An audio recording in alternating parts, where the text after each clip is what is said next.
Hello, everyone, and welcome to a new season of Global Impact. I'm so happy and proud to be starting off this new season with a little bit of an explainer of what you can look forward to over the next weeks and months.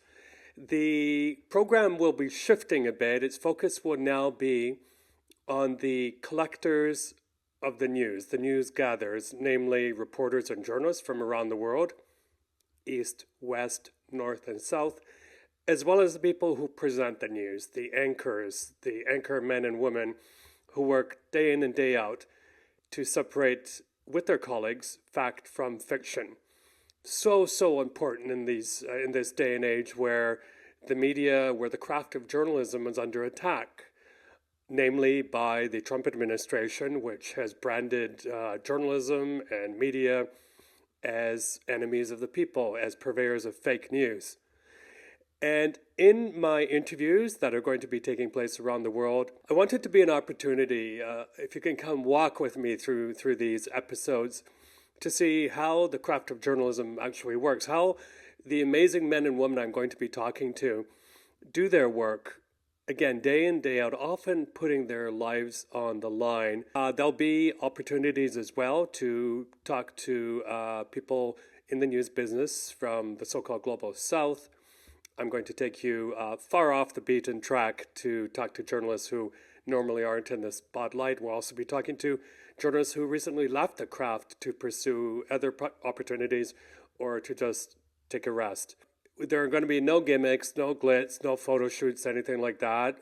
You may also see these interviews recorded in trains, planes, automobiles, wherever I can to bring you fantastic conversations. So a bit of a quick intro to this one. Yogita Limaye, BBC correspondent for South Asia and Afghanistan, spoke to me from her home base in Mumbai, India.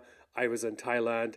I hope you enjoy the conversation, and thank you so much for your support and for everyone else involved in the Global Impact Show.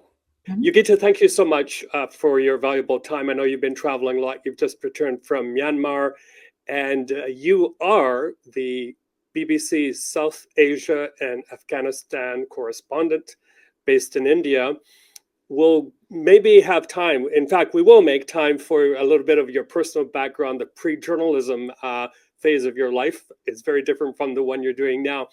But if we can, let's dive right into it, because I know things must be quite fresh for you. You were one of the first foreign correspondents to get into Myanmar. Not many journalists got in there. I just actually finished rewatching your reporting there. I cannot imagine what went through your mind, because two things really stuck out. Was one, of course, the lack of aid, people fending for themselves, and also it kind of reminded me of COVID when you covered that in India. People are actually asking you for help. But what were your kind of main impressions from that trip, and how long were you there for as well? Firstly, Michael, I just want to say thank you for inviting me on your show. I've been watching your analysis for so long, and I always learn a lot from it. So this is a privilege and honor for me. Thank you. About Myanmar, yeah, some of the things you said, but I think the most stark thing for me was to see how little help there was on the ground, because I have covered big natural disasters before, notably 10 years ago in Nepal. And just the visual that meets you when you go to these places is you just see masses and masses of trucks that are lining up to come in, bringing all kinds of supplies, water, food, tents, tarpaulin sheets, anything that can be useful. And then you see rescue teams from all over the world that are coming in, as well as usually the country's own military, its armed forces, its police, all pressed into action for search and rescue. What we saw in Mandalay was extremely different. We were there for about 48 hours in total. And it was a short period of time because of the peculiar circumstances that we went in, where we didn't actually, the Myanmar, the junta that rules Myanmar wasn't granting access to foreign journalists. They said they had capacity issues, but it's not how we interpreted, because it's never been easy for foreign journalists to get into that country. And Right. so we had to go in undercover. So it was difficult. And that's why normally you would have journalists from everywhere just on the scenes reporting Right. what is extremely important information, because it actually aids and informs relief operations for the country. So we saw firstly none of that. We were restricted in how much time we could spend on the ground.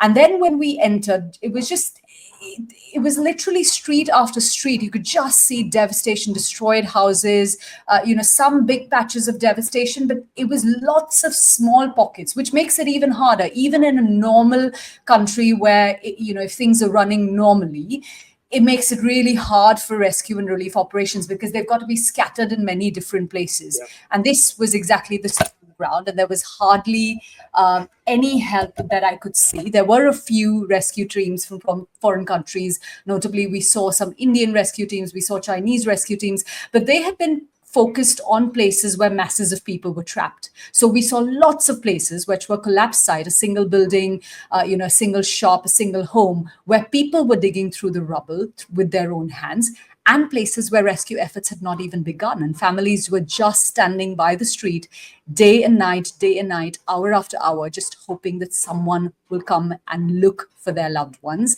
And what was happening in this period is that there's a crucial window during which people can be found alive. And that was being missed. That was missed. A lot of medical professionals actually fled Myanmar well before the earthquake, as you know, due to the crackdown especially. Did you get a sense of that as well, that was what was really lacking? In fact, I think you reported it, that families were basically taking care of their loved ones.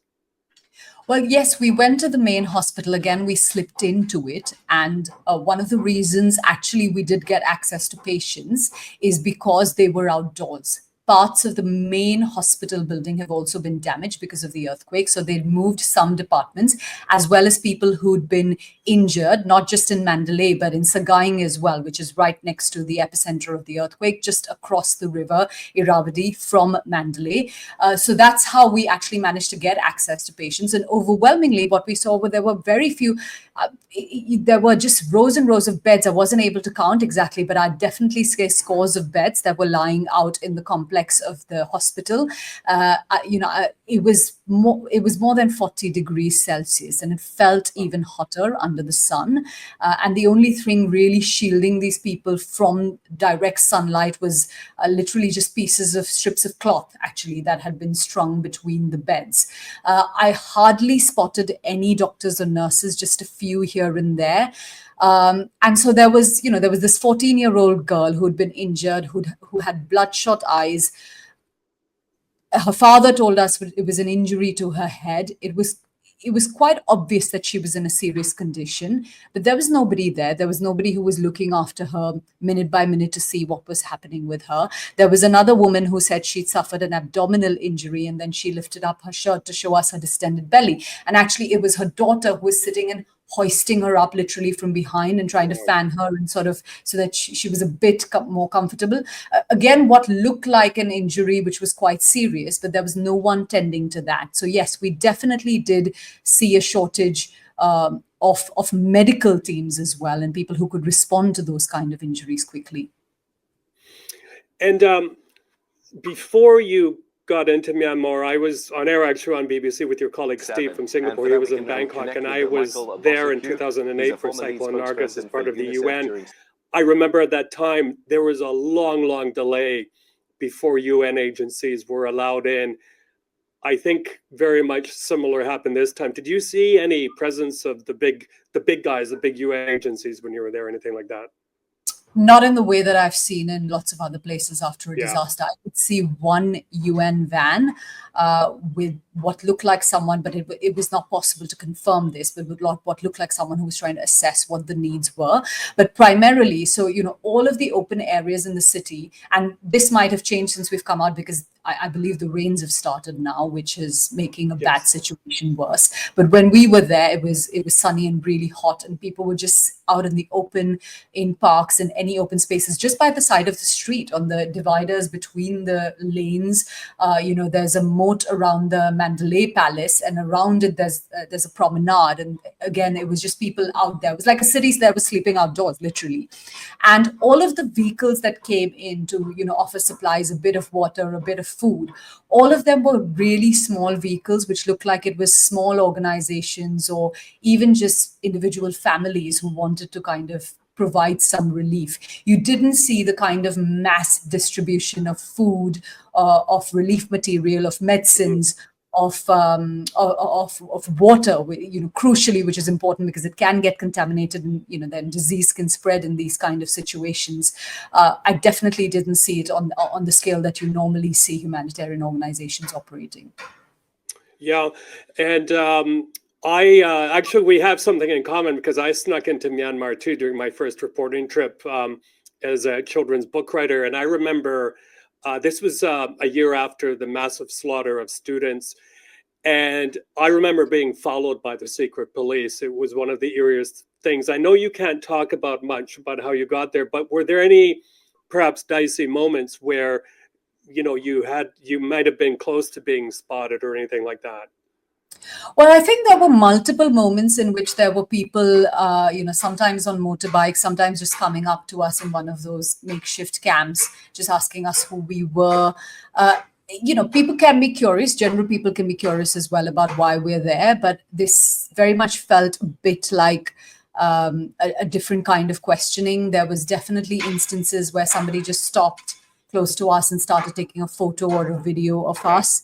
There were definitely moments in which we felt like perhaps we're being monitored. And so I think, the mitigation, and I'd love to hear what you actually did in those instances as well, because for us, the mitigation really was, one is we weren't using any big cameras. We were most of what you saw on television was actually filmed on our mobile phones, or a really small camera that we were carrying. So we were trying to make it as less obvious as possible that we are journalists. I think our mitigation was to kind of spend as little time as possible in every place and just move out really quickly. But I'd love to hear what you did when you felt like you were being followed, and to kind of shake the secret police off, so to speak. I may be dating myself, Yogita, but I was there the first time before the internet. And, we were still using notebooks and canisters of film. And I did some prep before going in, and I made an arrangement with a friendly Western embassy. Probably good idea not for me to say who they were, but here's a hint: they're about to have a federal election. But they actually smuggled out my notes and film by diplomatic pouch to Bangkok. And after my reporting trip was over, I picked it up there. I gotta say, at that time, there were truckloads of armed soldiers roaming around looking for troublemakers or nuisance. And I remember one time locking eyes with one of them, and it was this empty, steely stare that you get. It reminded me of when I was at the, of course, on the South Korean side of the North Korean border, and looking into the eyes of North Korean soldiers, you see just no sense of humanity or anything like that. It's actually a very scary look. And actually, speaking of the military, that's one thing I think I forgot to mention earlier, because what you see normally is that the military pressed into action in search and rescue because they're trained to do that. We saw very little of that. We saw it in kind of two places which had more people trapped, and which are also quite important places. We saw it at the pagoda, the big pagoda in Mandalay, as well as the Mandalay Palace. But actually, we didn't see masses of even the military there, and we know the reasons for that. It was that right after the earthquake struck, actually the junta did not call for a ceasefire in the ongoing civil war. Right. It was still continuing operations. We did hear a fighter jet. It's hard to say what that fighter jet was up to, but we certainly heard it while we were there, and that meant that the military couldn't be pressed in with full might to try to provide relief to Burmese citizens. You mentioned the pagodas, and I think of my 2 trips there. That's the one thing you remember, as well as the human side, the lovely people there. But that must have struck you as well, just the devastation to all of these historic and cultural sites. Absolutely, the wall around the palace, you could see several places in which it had, the bricks were coming down. The main pagoda had faced significant destruction. We weren't actually allowed in right into all of these sites. That's where the military was, and we also didn't want to push it because, again, the military was there, and we didn't want to raise suspicion. But I could see it from a bit of a distance, and it definitely looked like quite a lot of damage and destruction.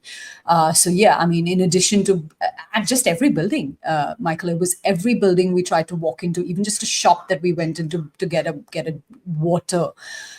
Huge cracks running through it. So I don't know where they're going to start assessing the damage and rebuilding.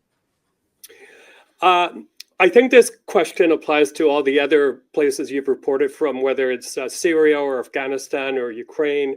But I'm sure a lot of people are wondering, how do you even handle logistics, simple things like water and food when you're on these reporting trips, when there's so much devastation around you, and even the locals there probably have very little to drink or eat as well. So I think Afghanistan is particularly stark in that regard. I would say, and I've been there when there's been a natural disaster. There was an earthquake. It was in June 2022 in an eastern province of the country, and it is extremely hard. It is because you've got to make sure that you've got enough sustenance for yourself as well. But we did find ourselves, in terms of shelter, there's really nowhere to go. It's got the added, Afghanistan has the added complication of being a country that's run by the Taliban. So everywhere you go, you have people who are brandishing sort of big assault rifles, and you're not quite sure. Even when we always have permission to be in Afghanistan and in those provinces, but you're never quite sure how the people on the ground are going to react to you. So it is, I think it's both in terms of sort of safety and security while you're going to these areas as well. But I think it's, of course, planning for the basics, which is, food and water. And I think just practical things. One is, water. I think you've just got to carry plenty of it because there's no guarantee you're going to get it. I remember to go to the places that were destroyed by this particular earthquake in Afghanistan, we were driving for 3 hours on, it was off-roading for 3 hours really, because you were just bumping up and down all the time. It was, again, quite hot. And I think, energy bars, things like that, just to keep yourself going really.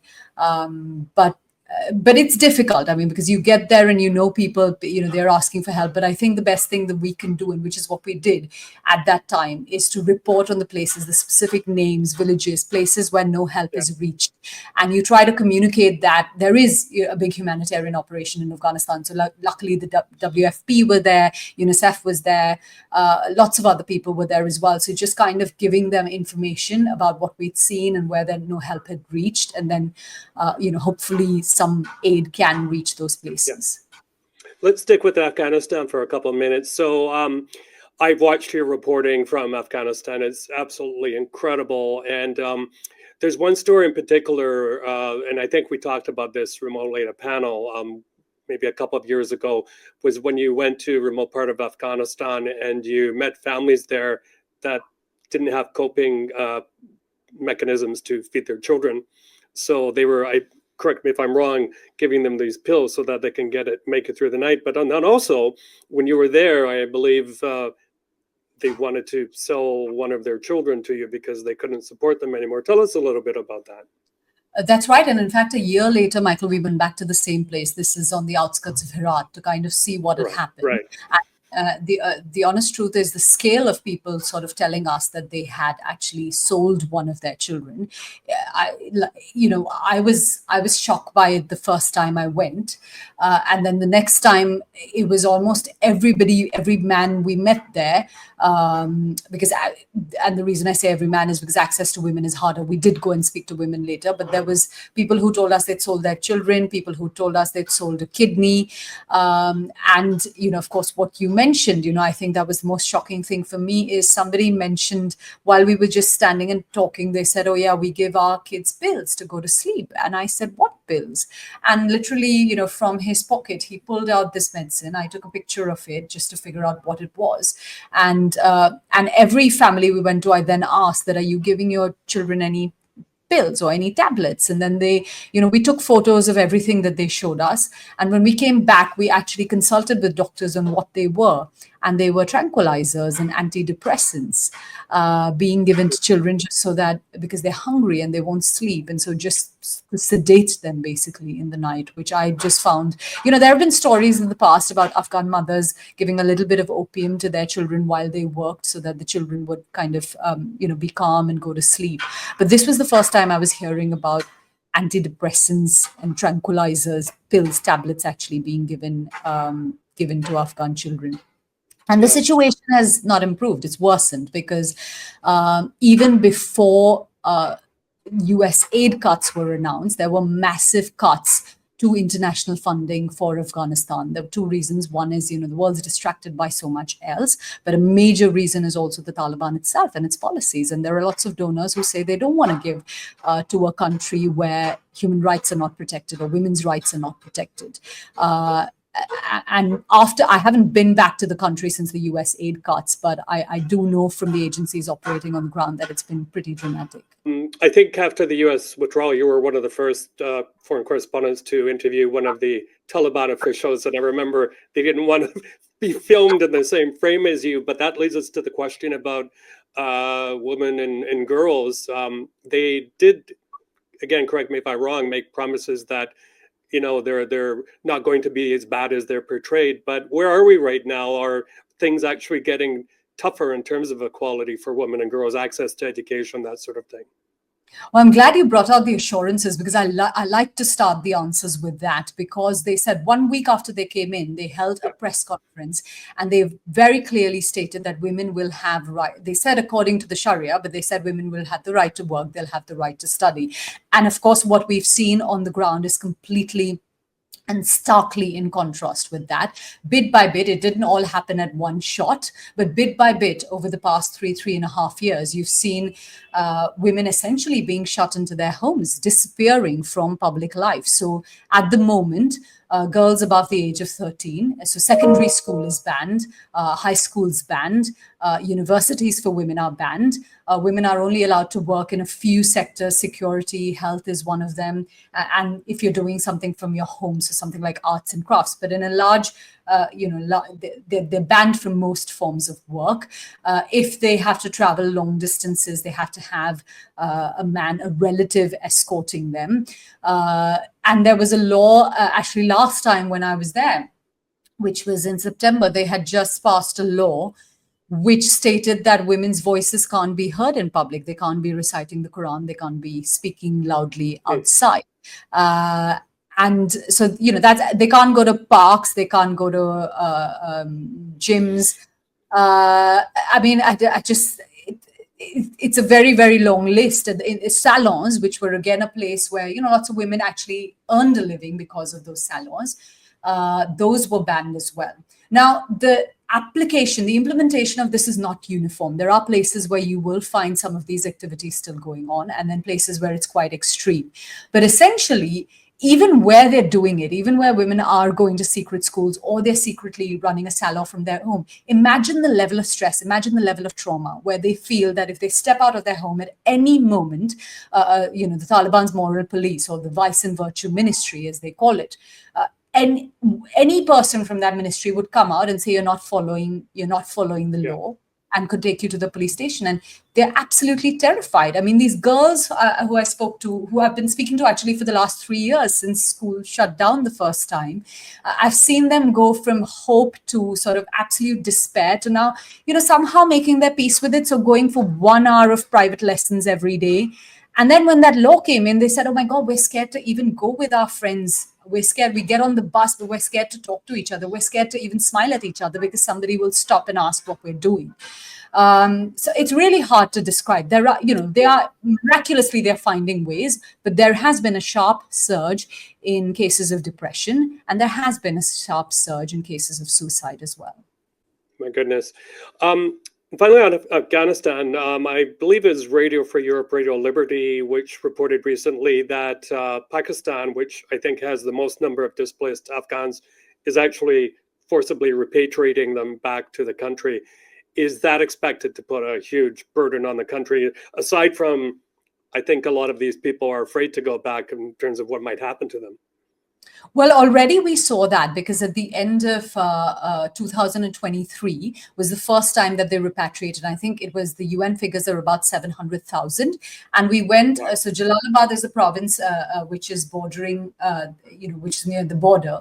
And we were in that province late last year, actually, and we were immediately able to see the kind of the extra pressure it puts on healthcare system that is, collapsing already. And people who are kind of out of, they are not really registered onto a lot of these humanitarian programs. And so they don't get, even the basic sachets or the food rations that a lot of other people get. So we already saw that there were 700,000. It was a really large number.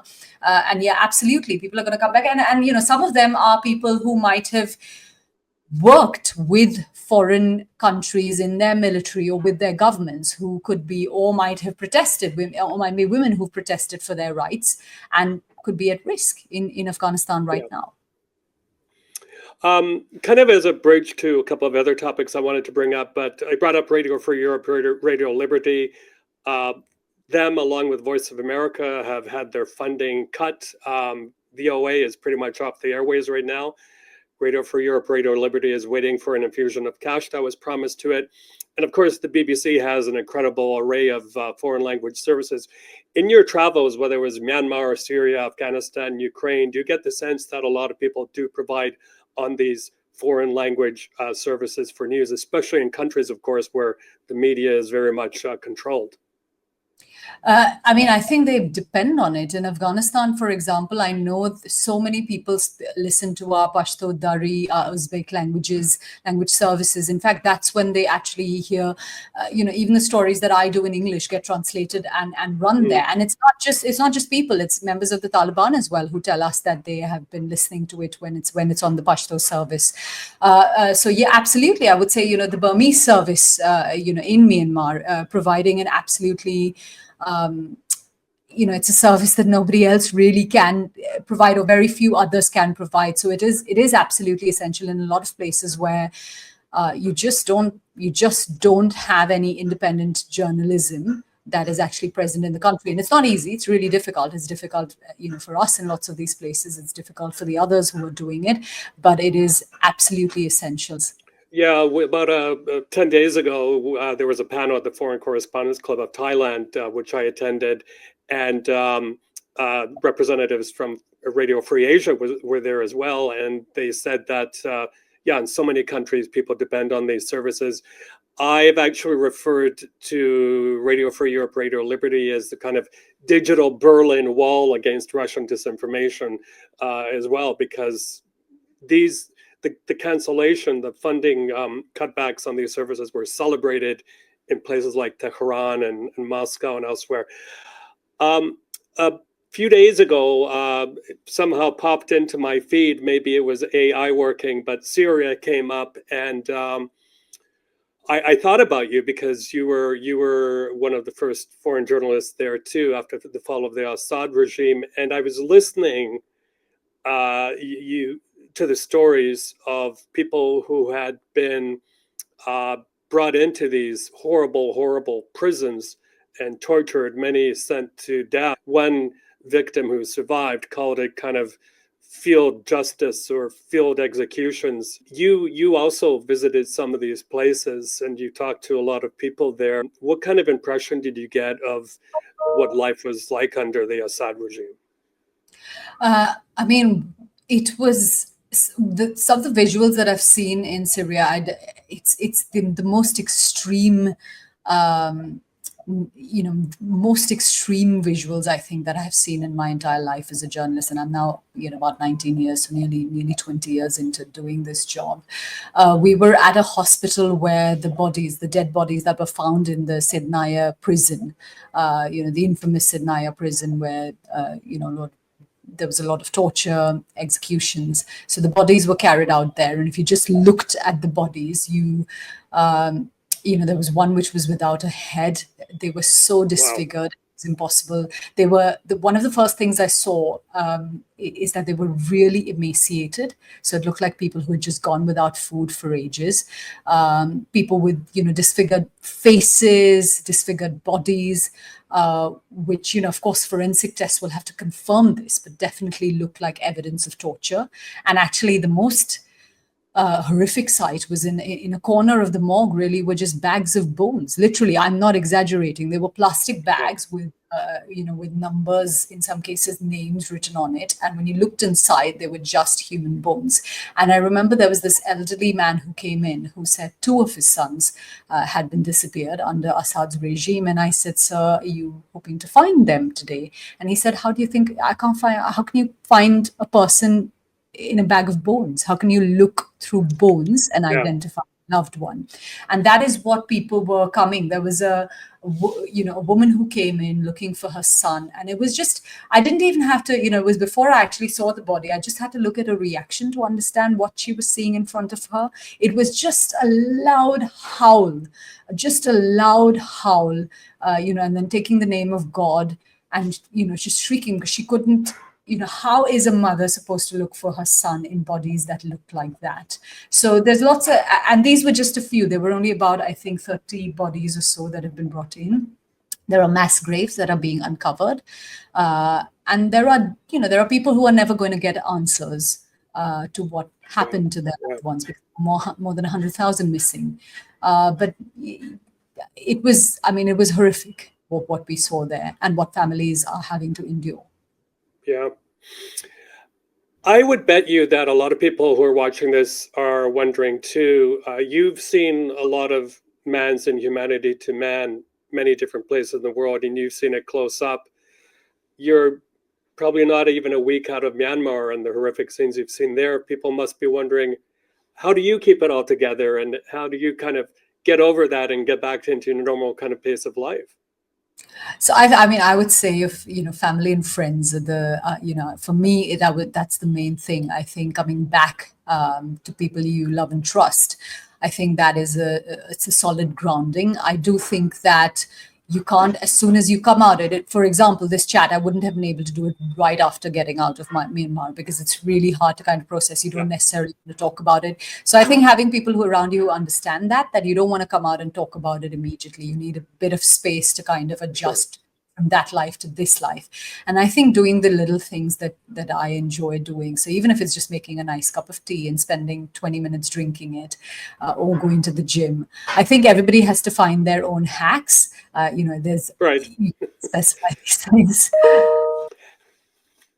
Covering your own country when it's in a state of crisis is very, very difficult for anyone, no matter how seasoned the correspondent could be. And your reporting out of India during COVID, I remember very, very much. In fact, I just rewatched the BBC reel that was done of you and your colleagues recounting, I think it was 5 years after, what it was like. And the one thing that stood out, of course, were the terrible shortages, whether if it was hospital space or oxygen canisters, people asking you and your colleagues, where can I find a crematorium, or do you know anyone there?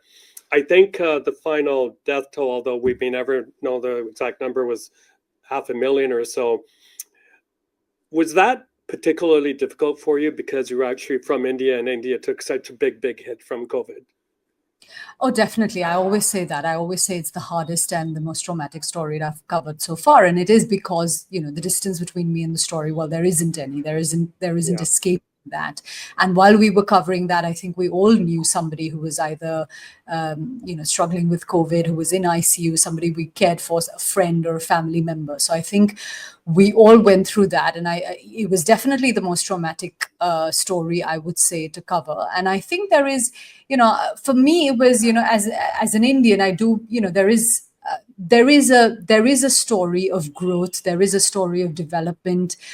There is a story, it's one of the world's fastest growing major economies. So there's a lot of, there are things to be positive about. But when you see that country being taken down by COVID like that, and this was the second wave, so it didn't come unannounced, and there should have been preparations in place, which there weren't. 2 months before the second wave hit, the government had almost declared victory over the pandemic. And so I think it was caught unprepared. And that was, that was very difficult to see as an Indian citizen, because, we should not have been in that state. That there were warnings. Is there a sense that now there's better preparation, because we never know when the next pandemic may hit, but have safeguards put in that maybe it would be easier on people? Well, I'm not 100% sure there is, to be very honest. I think in terms of vaccine production, of course, those facilities now exist. So yes, I mean, in terms of getting vaccines out quickly, we're probably better prepared to do that. Is the public health infrastructure better prepared? I'm not so sure. And the other thing I will say is it also needs a little bit of citizen pressure. I think for a government to act, its people need to remember.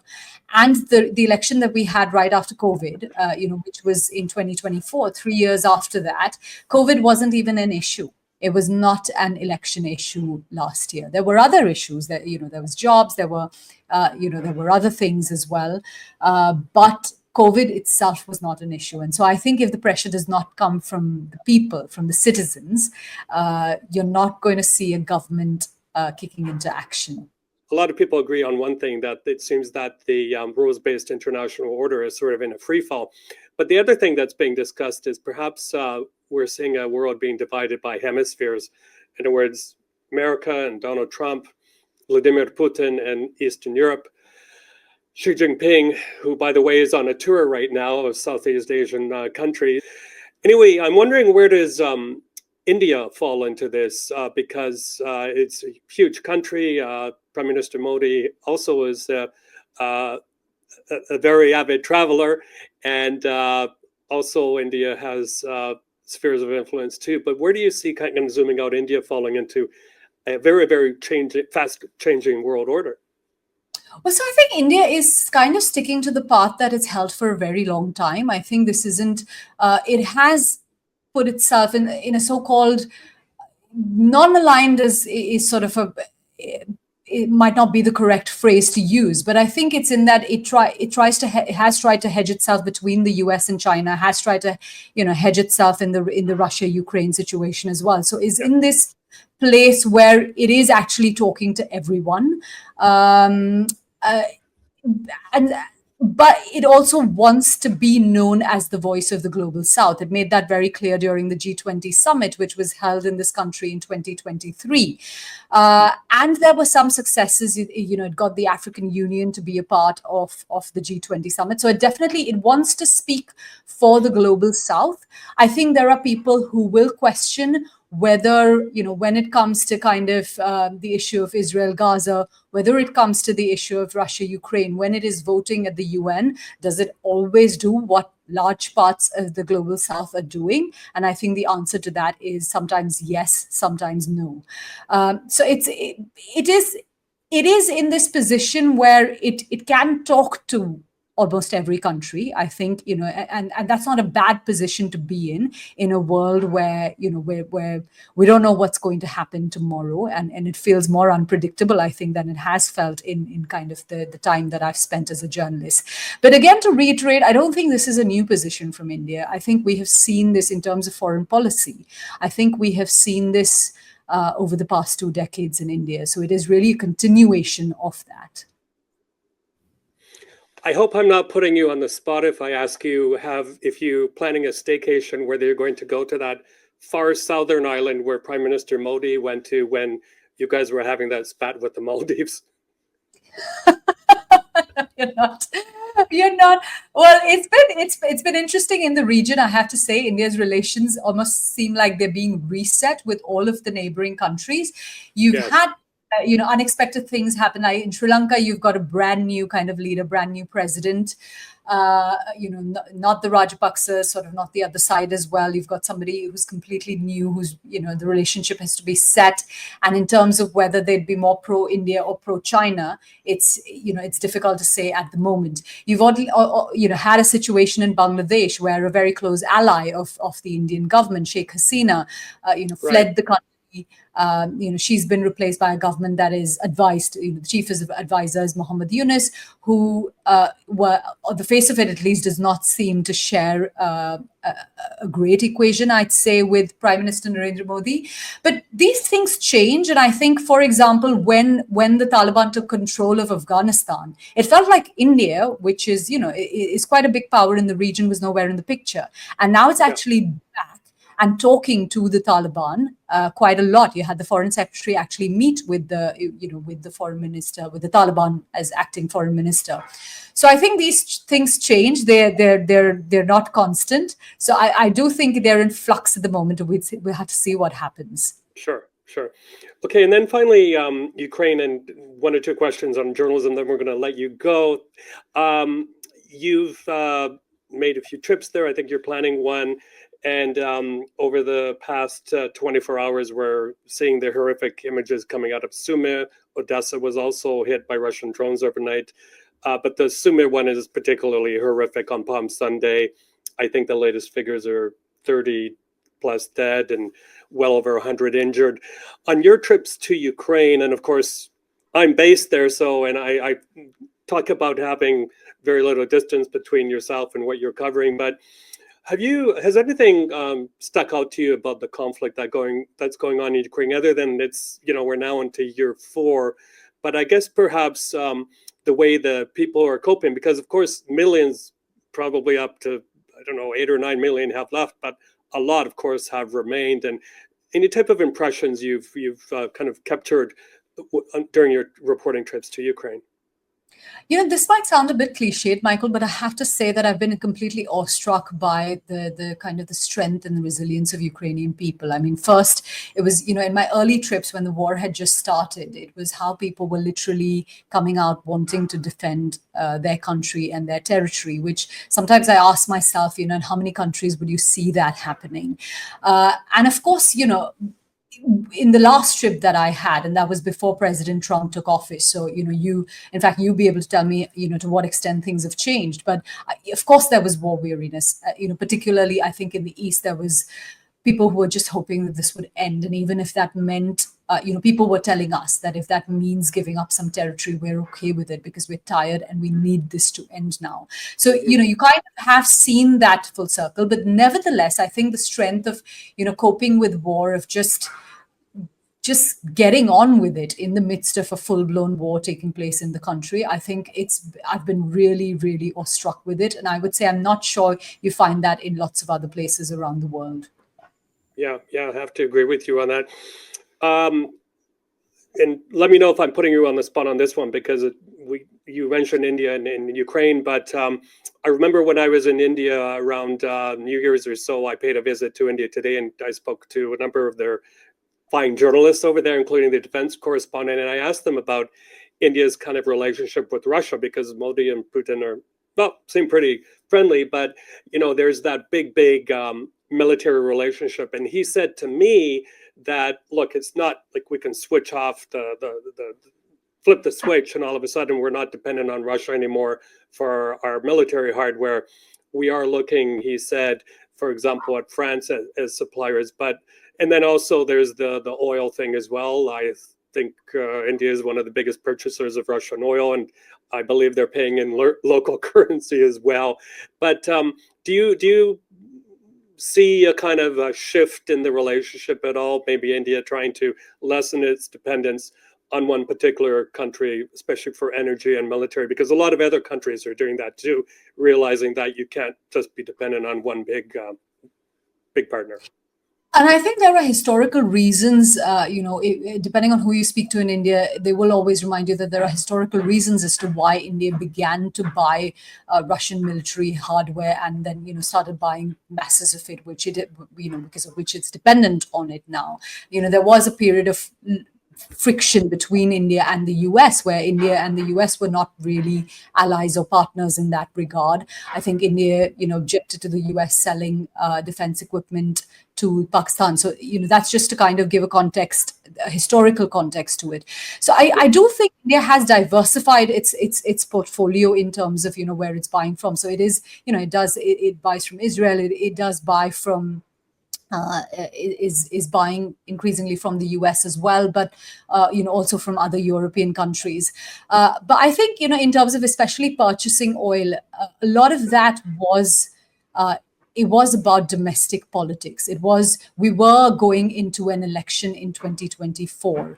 And I think in India, the Prime Minister and the ruling party could not have a situation where you had a massive price rise. And they will remember 10 years ago in 2013, before we were going into the election in 2014, it was the incumbent government there is the now opposition party, which is the Congress. And I think I remember this because when I was in polling booths then, people remembered that inflation had really soared. People remembered that they couldn't buy vegetables. And so I think it's also partly domestic compulsions that they have to control prices in the country itself. It is also a domestic driven economy. So if inflation goes high and people aren't able to consume, you have economic growth coming down. On the Ukrainian side, I do say this, and I remember I've said this to you in past as well. I think there is. I think India understands Ukraine's position on territorial integrity and sovereignty in a few other countries can, because it's had such a big conflict in its north going on for so very long. But I think there are compulsions on both sides, and I think the economic compulsions of continuing to purchase from Russia do outweigh some of the more I'd say moral compulsions that India might have. I had John Lee Anderson of The Atlantic on, and we were talking about Trump 1.0, now we're Trump 2.0. But one of the things you do hear out of that administration, as well as from authoritarian regimes, is the mainstream media is fake news. You can't trust journalists. And this has caused a lot of confusion, I think, for the consumers of news. Is that a trend that worries you? That, I mean, your reporting, I regard it as top tier, and as well as the BBC, its standards and everything. But is that something that worries you? Is that people are being kind of almost urged or pushed or encouraged to not trust mainstream media? Well, yeah, absolutely. I mean, I think we face this challenge for a while now here in India, where you have people consuming news or whatever reaches them, whatever information reaches them over things like WhatsApp messaging services. So WhatsApp is a major kind of messaging network in India, which is used just by everyone. Everyone's got different WhatsApp groups for their families, for their friends, for people who have the same kind of political thoughts. And every day there are masses of messages being shared by every political party. But I think the BJP, the ruling party, has been particularly good at that. And so I'll give you one example, which actually, which I covered ahead of the election as well, because I think, misinformation and disinformation played a role in the campaign. So you had messaging from the ruling party that early on, when there were Indian students stuck in Ukraine, when Russia had started. I remember, yes. Yeah. Russia's full-scale invasion started, and when they were bombing parts of Ukraine, that actually Prime Minister Narendra Modi spoke to President Putin and paused the war. And this was a question that was actually then put to the Ministry of External Affairs, who had basically said that this is a very far-fetched extrapolation that India has any control over the bombardment. But it didn't matter what the ministry had actually said. It was a message that was spread by everyone, to the extent that it was used in a campaign video by the ruling party. And I went outside a university, so educated students who were basically in graduate degree programs. And I said, "Oh, have you seen this? Do you believe it?" And most of them, we spoke to about, I think 10 people, 7 people said they do believe it. They believe that the war was paused because of Prime Minister Modi's conversation with President Putin. And there were 3 others who had been watching other videos, people who had been busting disinformation, some which were also clearly run by opposition parties, but others who were independent kind of analysts, who said, "Oh, no, we've watched this video." So I think, where's our space in all of that? The sort of the mainstream news media platforms. And I do feel that we have the responsibility. What are we doing to reach out to these young people who are consuming news on these platforms? I think we have to take a look at ourselves and we have to come up with solutions, because otherwise, yes, we're doing the work. We're doing the hard stuff on the ground. And I take great pride in doing that day after day. But what's the point of it if it's not reaching people? So I think we do need to find answers. Yeah. By the way, a little anecdote about that. I usually take the bus from Moldova into Ukraine, and there have been now a few times where there are Indian nationals aboard, and I managed to speak to one of them at the border. And I said, "What are you doing coming into Ukraine during the time of war?" He said, "Well, I'm so far into my degree in Ukraine that I want to finish it and get my credentials. So I'm coming back just to do that last little leg and to get that certificate so I can go back to my country and serve as a medical professional." So imagine how many stories like that are being repeated as well. Are you finding it also because of technology, the way people are consuming news? You're becoming busier when you're doing reporting because you also have to do your social media. You have to feed these different platforms as well. So does that make everything a little bit more challenging as well? Oh, absolutely. I think because, I started off as a broadcast journalist who was mainly doing television. Of course, at the BBC, we do radio as well. But now we're also writing, online articles, because that's where more people, I think, sometimes are consuming news, or they're, consuming there first and then going on to video. And of course, there is a large young audience that we want to reach, which lives on social media platforms like TikTok or Instagram, and you want to reach out to them as well. So yes, increasingly we are doing social reels and selfie with videos that I'm absolutely rubbish at doing. But as I said, it's part of. I think we've got to educate ourselves in ways that we can reach out to the audiences that are not coming to us at the moment. Okay. By the way, you talked about the heavy rains coming to Myanmar. We're just getting a huge downpour here right now, and it's basically the same, roughly, weather region. I had a question that came in from a young aspiring journalist, also her roots go back to India. And she said, what kind of advice would you give to younger people who want to go into the field of journalism, given that ownership structure, consumption habits, technology, AI is coming in, is changing so much? Any particular advice you might give to them? So I think it's 20 years ago when I entered this profession, it was a much easier profession to get into. You could kind of, there was a lot of clarity in terms of what we were doing, why we were there for. I think it can often look like a really bleak and disheartening picture right now, because you've got, for example, in India as well, you've got a lot of mainstream media outlets which are, basically putting out pro-government messaging all the time. And so young journalists, you have enrollments in journalism schools have actually dropped in this country because people are like, what's the point? I think some people also think they can just become content creators and YouTubers by themselves. Why do they need to study journalism for that? But I think the flip side of that, and that's the way I look at it day after day, is that it's never been more important to have accurate sources of information. It's never been more important to have younger people actually in this profession who can tell us, people like us, that no, yes, you've got the information correct. Yes, you know how to check, but the way you're actually communicating is wrong. This isn't the way you've got to communicate. This is the way this is what my peers and I are watching. So I'd say it's never been more crucial.